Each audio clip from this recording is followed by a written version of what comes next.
Hey, it's Mark Ferguson with Invest for More, and I'm back at the property where the county has been giving me a little bit of troubles. We're going to talk about that and if we've made any progress or not. Also talk to Billy the neighbor, interesting character, kind of like an aging Owen Wilson a little bit, but he was trying to sell me some of his stuff over here. Not sure if it's worth much, but he's a good guy. So this is a property I bought about a year ago now. I owned it about a year. I paid $865. And it came with a 2,200 square foot building behind those white cars, this 1,200 square foot repair shop, these kind of Quonset huts. Everyone says they're not Quonset huts, but they are. It's just the back goes all the way to the ground and the front was kind of cut off at one point, or maybe it's built that way, but you can see the round shape there. And then a bigger 4,000 or 5,000 square foot shop right there, plus a 2-car garage in the back, and everything's rented out except for this little repair shop right here, which is kind of a conundrum I'll talk about here. And then yes, we do need to do some drainage and grading work here, which we're trying to figure out as well. But it's an interesting situation. So love the likes, love the comments, love the shares, of course, and love seeing new subscribers.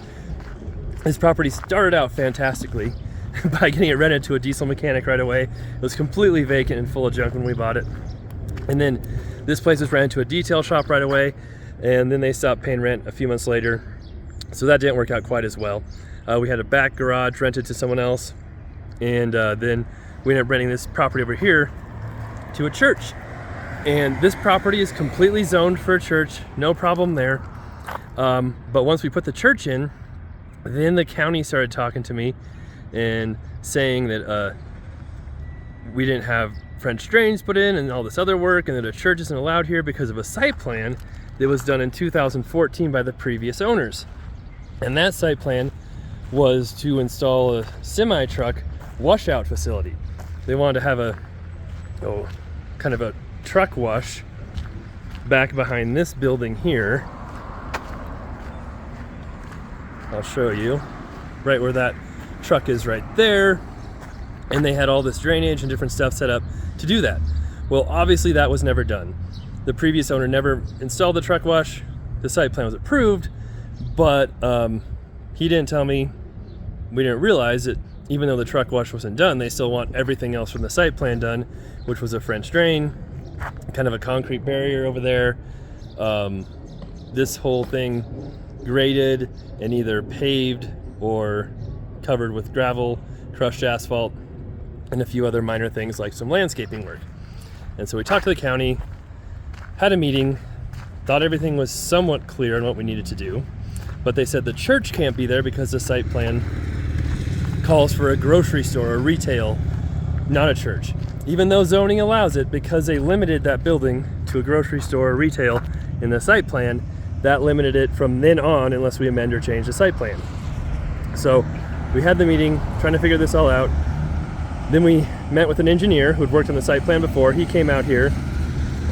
We found the French drain, which is here, and the county had said it wasn't here, that needed to be done. That was already done before. We found that, cleaned it out, got it going. The engineer sent in a letter saying that was done, that we're being cooperative and helping out. And then I talked to the county, said, okay, great. What's our next step to do this? There's part of the French drain we uncovered, and obviously the grading, which we need to do. But I'm like, okay, we just need to do a site plan amend. What do we do? They said, yes, you need to do an amend to the site plan and apply for a change of use. I'm like, what are you talking about, a change of use? The zoning allows for the church. I'm like, no. The zoning may allow for a church, but your occupancy is different than what it was originally approved for when it was built, which was like the 1950s. It was a storage warehouse. You're saying the occupancy is different, but is it different from the grocery store or retail it was approved for? And then it's just crazy. And everybody I talk to, someone just stopped me because I have my Lotus out over there and talked to me, who sees me from my Instagram and YouTube and stuff, and met me. And they have a business out here, and they're just like, oh, the county's crazy. They're coming down on us for this and this and this. And I didn't even bring up the county, and they're talking about it. They didn't even realize I was having issues here. And I just hear that over and over again from multiple people about how difficult the county is being on businesses, on just people in general. And typically, we're in Weld County in Colorado. It's a very conservative county that is used to be very easy to work with and wasn't so crazy. So I don't understand what has changed, but it's not just me who's been saying that. It's just a number of different people. So now my plan is to get back with the engineer again, talk with him, see what he suggests our plan should be, and hopefully he can help with this situation. Now I want to show real quick what the site plan review process looks like. It's not like you draw out a picture of the building and that's it. It's a pretty massive process. And so they really want this anytime a new business moves in. This is not like 100% completely approved with them. And it's, I don't know. So when is a site plan required? I don't know. It's very confusing. But the intent of a site plan review procedure is to provide present and future residents and users of land in the county a means whereby orderly and harmonious development is ensured in the county. Site plan reviews require additional consideration to ensure that the uses permitted are established and operated in a manner that is compatible with existing and planned land uses in the neighborhood. The regulation of site plan reviews is designated to protect and promote the health, safety, convenience, and general welfare of the present and future residents of the county. An approved site plan review is required for certain uses as described in Article 3, and any PUD districts where the proposed use would require an approved site plan review, commercial or industrial zone district. No land, building, or structure shall be used. Change in use or type of occupancy developed, erected, constructed, reconstructed, moved, or structurally altered or operated in any zone district that requires a site plan review until a site plan review has been approved and a site plan review map recorded by the Department of Planning Services. The Department of Planning Services shall not issue building permit until it's approved.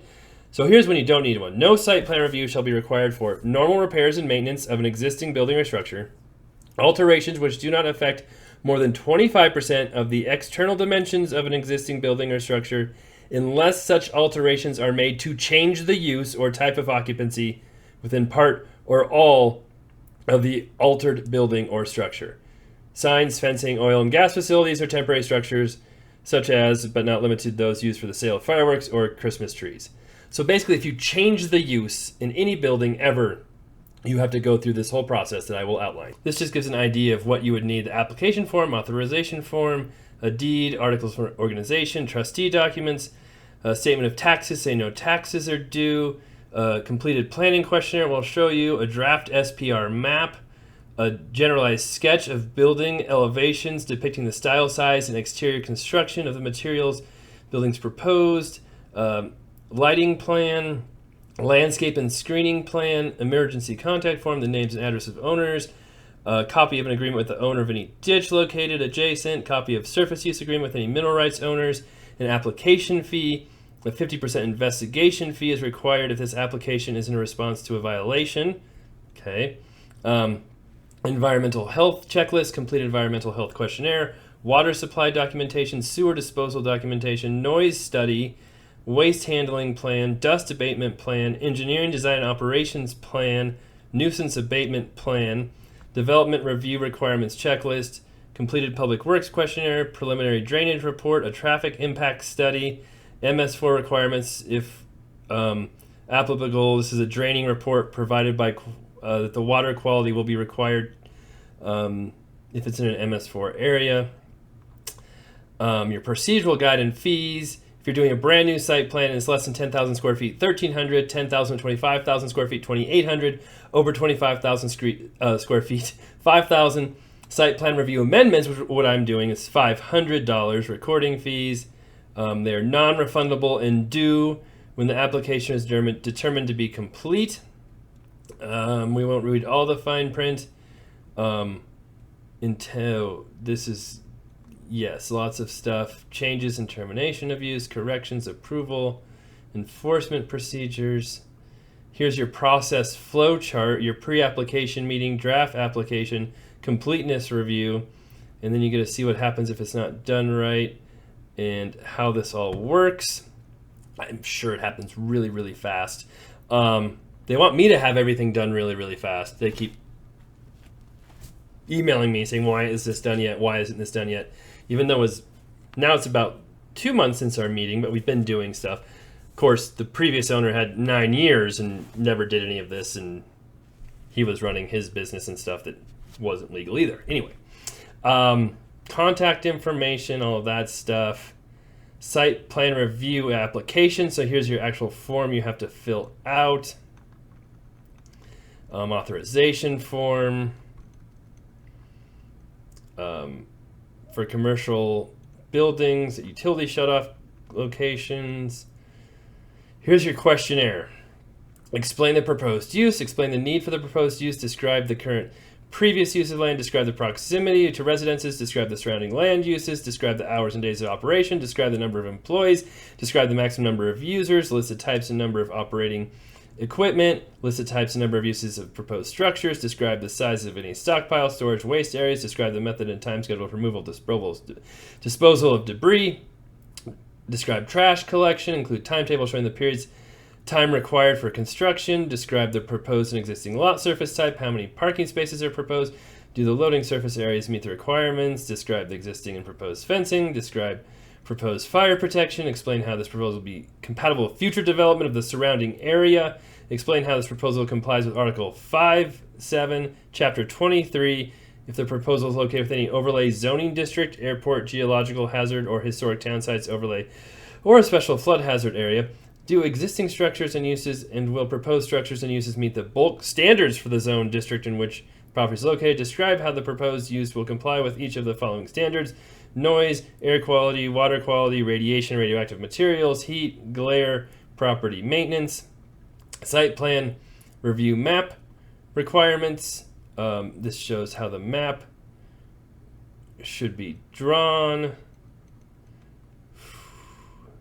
Property owner certification, site environmental health questionnaire, water sources, sewage, storage of water, warehouse storage of waste, if there'll be fuel storage, if there's any washing of vehicles, floor drains, emissions. Development questionnaire, describe the access location and use, describe any anticipated changes to an existing access, describe any detailed existing or proposed access gate, describe the location of all the proximate. I can't read anymore. It's all gobbling together in my eyes. Drainage requirements, report checklist, public works traffic requirements, traffic impact studies, traffic general requirements, access information. Oh. Are we done? I guess we're done with that part of it. That gives you an idea of what a site plan has to have to be completed. And that was for them to, they did this whole thing to have a truck wash facility, not constructing any buildings or anything like that. The buildings were already there. They were nice enough to say, I just need a site plan amendment now. So, the big question there is, how much of this do they want me to do, not do? Do I have to get engineers involved? It's just all this just to have a church in that building instead of a grocery store. But then this building right here has been tricky because it's vacant, and the diesel mechanic actually wants to rent it to have a car dealership here. But you can't have a car dealership here without an amend to the site plan because it allows for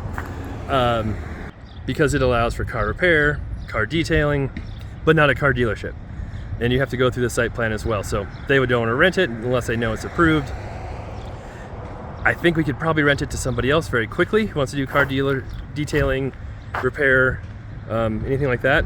But then is that going to bug the diesel mechanic who also wants to rent it? So that's a tricky one. And it's just been kind of sitting here a little bit. So, this would rent for $2,200 a month, or at least $2,000. The church's rent for $2,200. The diesel mechanic with his shops, and he's renting most of this Quonset hut too, is close to $6,000 a month he's paying.